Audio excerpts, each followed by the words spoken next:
أعوذ بالله من الشيطان الرجيم. بسم الله الرحمن الرحيم.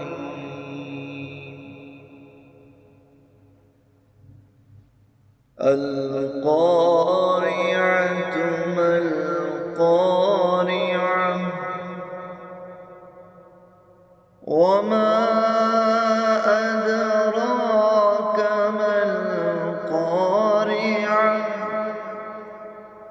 يوم يكون الناس كالفراش المبثوث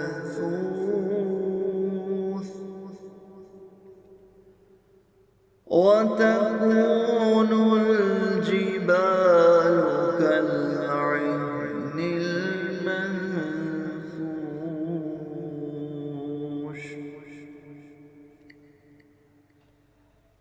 فأما من ثقلت موازينه